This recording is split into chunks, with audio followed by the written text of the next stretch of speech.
дар меҳмонхонаи Суғдиён бо мақсади муаррифии таомҳои миллӣ, ҳунари болои катбонугӣ ва бадин васила, тарғибу ташвиқи маросимҳои анъанавӣ дар доираи расму оинҳои миллӣ ва эҳёи таомҳои миллӣ дар асоси амри президенти ҷумҳурии Тоҷикистон муҳтарам Эмомалӣ Раҳмон фестивал озмуни вилоятии таомҳои миллӣ доир карда шуд. Озмун дар ду давр баргузор гардида, даври аввали он дар ҷамоатҳои шаҳраку деҳот, маҳаллаҳо, шаҳру ноҳияҳо ва даври дуюм бо муайян намудани беҳтарин катбонуҳо дар маркази вилоят доир гардид. Дар он аз 18 шаҳру ноҳияҳои вилоят катбонуҳо ширкат варзида, ҳунару истеъдоди хешро намоиш доданд. Тибқи низомномаи озмун иштирокчиён аз рӯи ду шарт омода гардиданд. Аз рӯи шарти озмун сифат, таркиб ва маззаи таом, катбонуҳои ноҳияи Мастчоҳ маҳораташонро нишон доданд. در دسترخوان امروزی ما زیاده از 16 نوع خوراک‌های ملی قدیمی ناحیه مسجد گذاشته شده بود به آزمون. یکی از خوراک‌های ملی ما که از دیگر ناحیه‌ها فرق کننده است این کشک شبدیگی می باشد که محصولات اساسی آن گندم و استخوان ایلیکدار می باشد.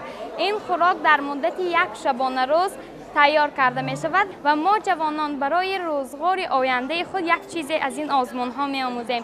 امروز ما همراه بیبی جانم زیاد از خوراک ها را آماده کردیم و من با افتخار این آزمون از بیبی جانم زیاد خوراک ها را آموخته توانستم.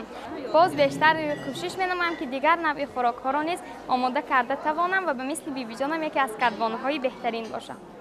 بخش بهترین طعام ملی، صفت، ترکیب و مزه آن، معرفی طعام آماده شده و بخش بهترین آرایش دسترخوان ادانه از شرط‌های دیگری آزمون عبارت بود. میزهای اشتراکچیان هر شهر و ناحیه‌های خوجند و باباجان غفاروف، سپیتامین و دیواشتیچ، اشت و استراوشان، گلستان و کانی بادام و پنجکند و بوستان از یکدیگر کلاً فرق نموده با مهارت بلند کدبانوگی آرا داده شده بود. در میز اشتراکچیان مطابق به نظامنامه طعام‌های ملی و خورش‌های معاصر از جمله نوع‌های گوناگون شوله، آش بریده، آش کوچه، آماج، طعام‌های کدوگین، شیر برنج، سمبوسه و قلمه، نان‌های با مزه و امثال این آماده و پیشنهاد اعضای حکمان گردانیده شد. اعضای حکمان هر یک میز آماده نموده با عنوان شهر و ناحیه‌ها را از نظر گذرانیده مطابق به شرط‌های آزمون بهاگذاری نمودند. در قسمت رسمی چاره‌بینی معاون رئیس ولایت زینوره عظیمی برآمد نموده هدف برگزاری آزمون را برای صرفه و سرشته‌کاری مهم ارزیابی کرد.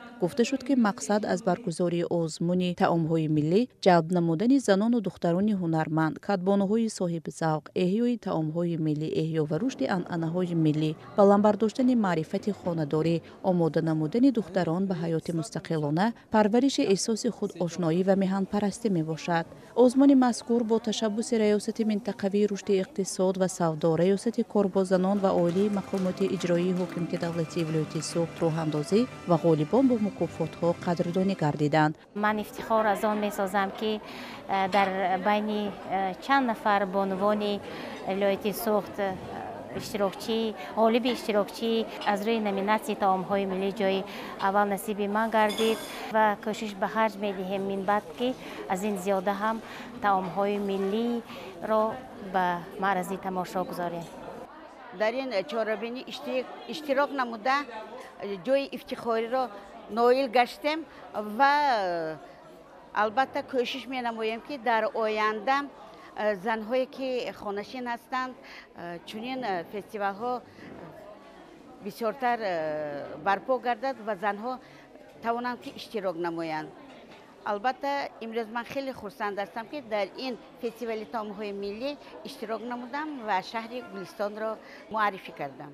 اکنون کدبانوهای چیردست غالبان آزمون در دور نهایی در پایتخت کشور شهر دوشنبه امکانیت اشتراک را پیدا نموده هنر پزندگی خاص منطقه های ولایت سوخت را معرفی می نمایند. با هنر و مهارت کدبانوهای صاحب استعداد چاره‌بینی در سطح عالی گذرانده شد. برنامه کنسرتی با اشتراک سراینده های خوش‌آواز به چاره‌بینی حسنی انجام بخشید.